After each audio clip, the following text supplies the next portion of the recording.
السلام عليكم ورحمة الله تعالى وبركاته، متابعي جريدة الحدث 24. مرحبا بكم معنا في هذا المباشر من إقليم تازة. كنتواجدوا في سد إدريس الأول، اللي كيتعتبر رابع أكبر سد في المغرب. فمجموعة ديال الناس كانوا كيسولوا سد إدريس الأول، خاصة الناس اللي كيستعملوا هذه الطريقة الوطنية الرابطة بين فاس وتازة، كيسولوا السد فين وصل، واش وصل النخلة. هاد النخله هادي معروف السد فاش كيفوت 70% كيوصل لها الماء. دابا الحقينه ديالو اليوم هي وصل لها اليوم، راه وصل الماء للنخله. ها النخله دابا في وسط الماء. الحقينه 76%. بالنسبه لهاد السد، الحقينه ديالو راه كتفوق 1000 يعني مليون متر مكعب، يعني مليار و100. انا نعطيكم المعلومات كامله على بخصوص هذا السد ان شاء الله بحول الله. تابع الحوض سابو، الحقينه ديالو فهي مليار و129 مليار و129 مليون فاصله 56 متر مكعب. يعني اليوم الحقينه واصله ل 867.13 مليون متر مكعب، 76%. عام اللي فات بحال هذا النهار 5 في شهر فبراير كانت الحقينه ديالو يلاه 24%. فالناس اللي كيسولوا سد ادريس الاول فين وصلت الحقينه، فالحمد لله والشكر لله.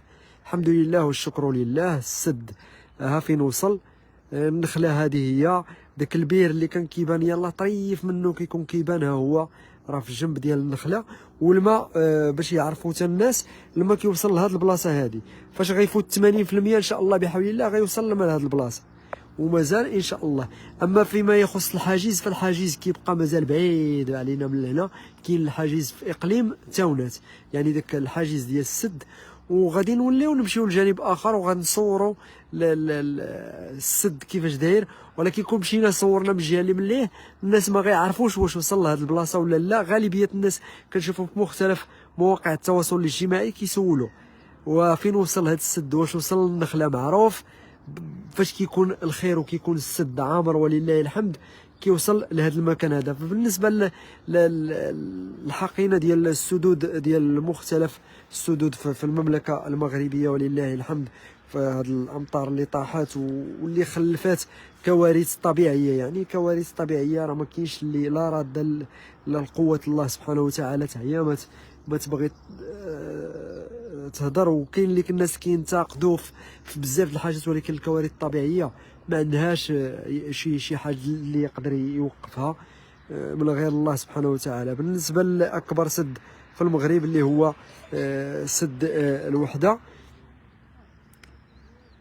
سد الوحده الحقينه ديالو اليوم 89.25% بمعدل 3 المليار و143. فسد الوحده كل نهار كينقصوا منه باش ما يزيدش يفيض اكثر. سد الوحده اللي ديك المفرغات اللي كيخرجوا الماء كيخرجوا 2000 متر مكعب في الثانيه. فاش كنقولوا 2000 متر مكعب في الثانيه فهي 172 مليون متر مكعب في اليوم في 24 ساعه. راه ماشي سهله، راه سدود ما كيهزوش هاد الكميه اللي كتخرج. فنتمناو مستقبلا ان شاء الله بحول الله تكون شي تعديل في القوانين ديال السدود. واليوم راه كاين في مجلس الحكومه غيتناقش واحد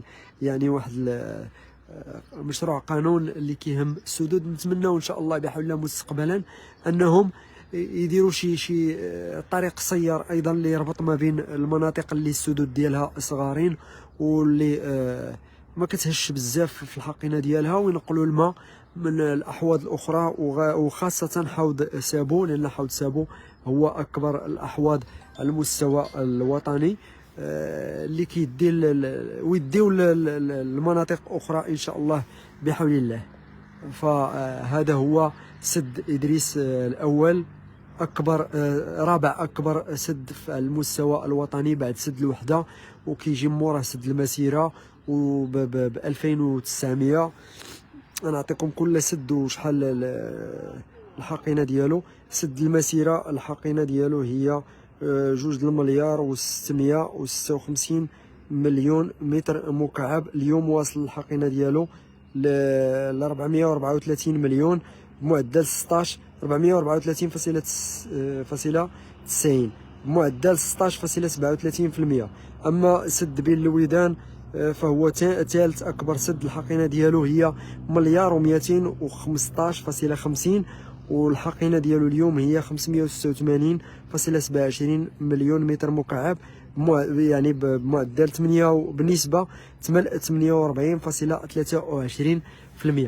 فهذه هي الاجواء هنا في سد ادريس الاول، رابع اكبر سد.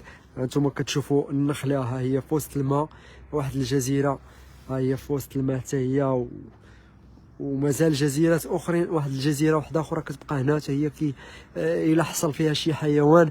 دابا هنا هو واحد الحمار حاصل في وسط الجزيره، ممكن انه يبقى هنا حتى الصيف، يبقى حتى العام الجاي يبقى تما، كيلقى الماكله كيبقى كياكل وكيشرب حتى كيرجع الماء ويبان مولاه.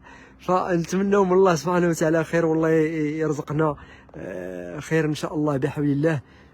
تحيه لكم، ومازال غادي نديروا واحد الجوله اخرى للسد علال الفاسي في اقليم صفرو، نشوفوا الاجواء في علال الفاسي كيفاش دايره ان شاء الله بحول الله. تحيه لكم.